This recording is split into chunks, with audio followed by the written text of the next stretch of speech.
मैं doctor Surendra Singh, assistant professor political science department, BSR government arts college Alwar.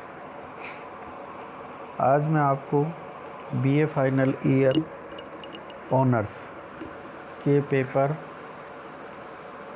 पाश्चात्य प्रतिनिधि राजनीतिक विचारक पेपर में से अरस्तु का क्रांति सिद्धांत पढ़ाऊंगा। क्रांति यूनानी नगर राज्यों के जीवन की सबसे प्रमुख विशेषता उनकी राजनीतिक अस्थिरता थी। अरस्तु ने खुद इस राजनीतिक अस्थिरता के दुष्परिणाम देखे थे, अतः उसने इस अस्थिरता, जिसे उसने क्रांति का नाम दिया, को दूर करने के उपाय भी सुझाए हैं। पॉलिटिकस की 7वीं पुस्तक में उसने राज्य की क्रांति और संविधान में परिवर्तन लाने वाले कारणों पर प्रकाश डाला है, और दूसरी पुस्तक में उसने उन उपायों का सुझाव दिया है जिनके आधार पर क्रांति को रोका जा सकता है। अरस्तु ने क्रांति, उसके कारण और प्रतिकार के उपायों का विवेचन ऐतिहासिक अध्ययन और पर्यवेक्षण के आधार पर किया है। उसने 158 देशों के संविधानों का अध्ययन करने के बाद परिपक्व राजनीतिक बुद्धिमत्ता के आधार पर यह विवेचन दिया है। सेवाइन ने ठीक ही लिखा है कि इस विषय से संबंधित पॉलिटिकस के पृष्ठ उसकी राजनीतिक सूझबूझ और यूनानी नगर राज्यों के शासन का अधिकार पूर्ण ज्ञान प्रकट करते हैं। क्रांति का मतलब। अरस्तु के द्वारा क्रांति शब्द का प्रयोग फ्रेंच क्रांति या साम्यवादी क्रांति के अर्थ में नहीं किया गया है, बल्कि उसके अनुसार राज्य, संविधान या शासन सत्ता में होने वाला प्रत्येक परिवर्तन क्रांति है।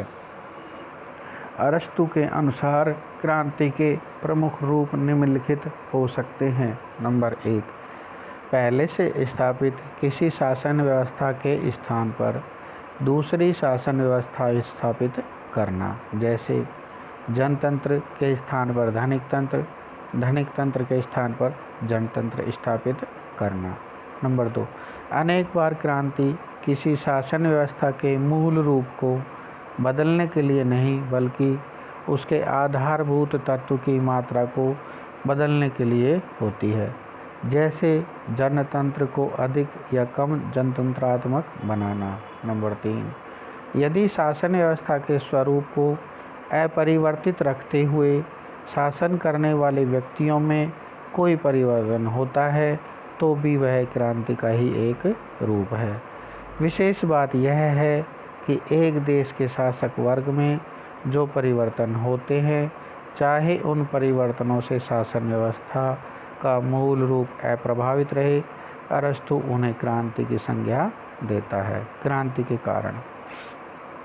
अरस्तु ने क्रांति के कारणों की विवेचना 3 रूपों में की है। नंबर 1, सामान्य कारण, दूसरा है विशेष कारण, तीसरा है विशेष प्रकार की शासन व्यवस्थाओं से संबंधित कारण। सामान्य कारण। क्रांति के सामान्य कारण। नंबर 1, असमानता। क्रांति का सबसे सर्वप्रथम कारण व्यक्ति की असमानता का अंत कर समानता की प्राप्ति के लिए लालसा है। समानता के 2 अर्थ होते हैं, पूर्ण समानता और आनुपातिक समानता। सर्वसाधारण जनता पूर्ण समानता में विश्वास करती है और यह महसूस करती है कि शासकों के समान होने के बावजूद भी हमारा उचित अधिकार हमें नहीं मिल रहा है। आनुपातिक समानता का अर्थ योग्यता संबंधी समानता है, और विशेष वर्ग आनुपातिक समानता की मांग करते हुए यह महसूस करता है कि धन तथा योग्यता और अन्य बातों की श्रेष्ठता के अनुपात में उन्हें राजनीतिक शक्ति में अधिक भाग नहीं मिल रहा है।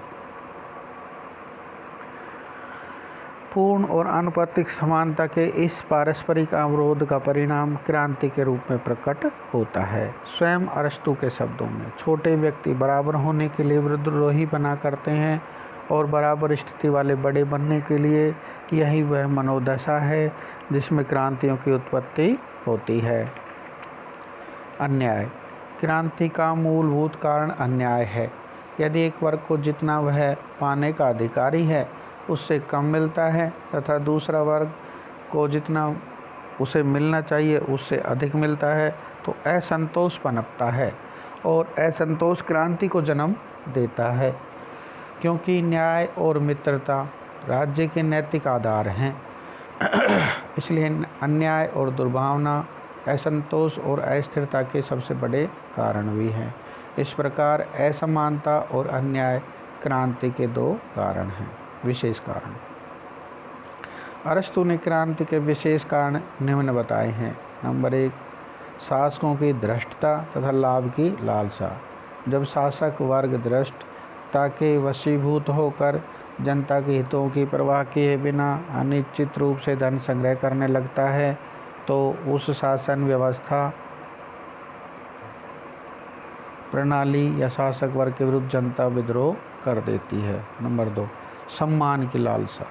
जब शासक किसी व्यक्ति को अनिश्चित रूप से योग्यता के बिना सम्मानित करता है या बिना कारण के किसी को अपमानित करता है तो जनता रुष्ट होकर विद्रोह कर देती है। नंबर 3, किसी प्रकार की उत्कृष्टता। किसी प्रकार की उत्कृष्टता का होना भी क्रांति का कारण होता है।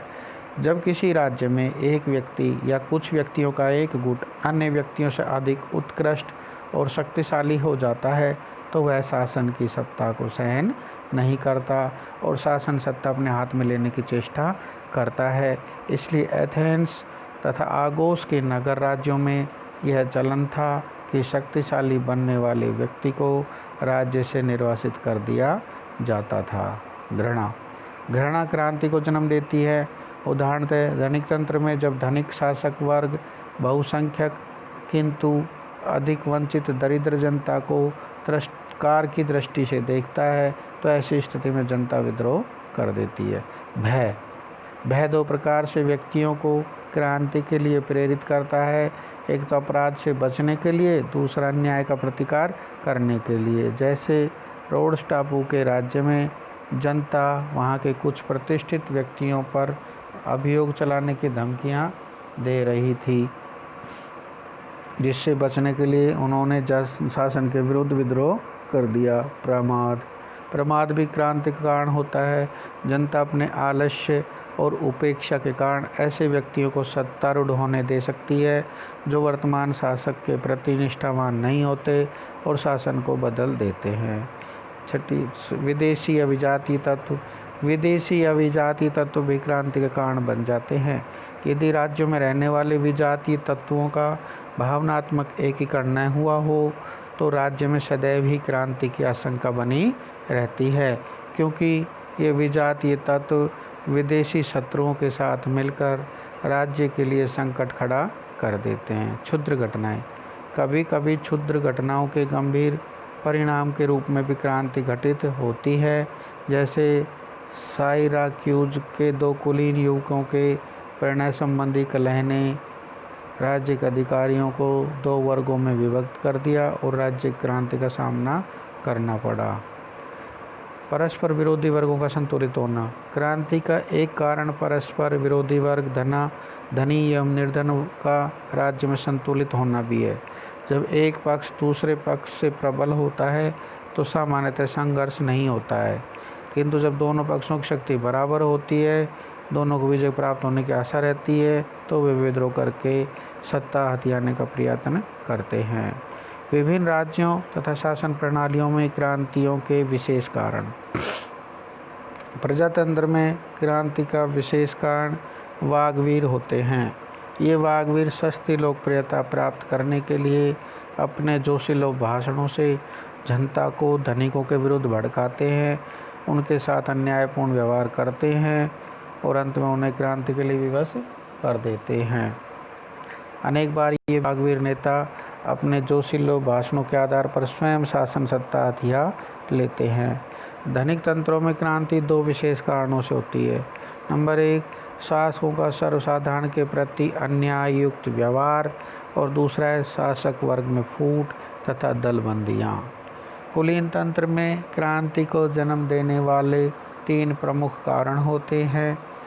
प्रथम पद अथवा प्रतिष्ठा बहुत कम व्यक्तियों में सीमित कर देना, और दूसरी बात है किसी शक्तिशाली व्यक्ति की महत्वाकांक्षा अथवा असंतोष। तीसरा है विभिन्न शासक वर्गों में उचित सामंजस्य का अभाव। संवैधानिक तंत्र में क्रांति का मुख्य कारण लोगों द्वारा अपने शासक वर्ग के समान योग्य और गुणशाली समझना है। राजतंत्र या आतताई तंत्र में क्रांति प्रमुख रूप से इन कारणों से होती है। नंबर 1, शासक या सामान्य जनता के प्रति अपमानजनक व्यवहार, जिससे जनता में शासक के प्रति घृणा उत्पन्न हो जाए। नंबर 2, किसी प्रमुख व्यक्ति का व्यक्तिगत अपमान, जिससे वह षड्यंत्र और विद्रोह के लिए प्रेरित हो। तीसरी बात है विरोधी लक्षण वाले पड़ोसी राज्यों का प्रभाव। अरस्तु के द्वारा क्रांति के कारणों की जो विवेचना की गई है, उसके आधार पर मैक्सी ने लिखा है कि इसमें संदेह नहीं है कि अरस्तु की दृष्टि क्रांति के मूल कारणों तक पहुंच गई है। उसके द्वारा गिनाए गए एक या अधिक कारण अब तक हुई प्रत्येक राजनीतिक क्रांतियों में देखे जा सकते हैं। तो इस प्रकार अरस्तु ने क्रांतियों के विशेष कारण और सामान्य कारण दो रूप से बताए हैं। सामान्य कारणों में असमानता और अन्याय को उसने सबसे बड़ा कारण माना है। फिर विशेष कारणों में उसने विशेष शासक वर्ग शासन प्रणालियों में अलग अलग कारण बताए हैं, और ये उसके द्वारा बताए गए कारण सार्थक भी हैं और वो उदाहरण भी सिद्ध कर चुके हैं। जितने भी क्रांतियाँ हुई हैं, मैक्सी कहते हैं, उनमें अरस्तु के द्वारा बताए गए कारण कहीं ना कहीं देखे जा सकते हैं।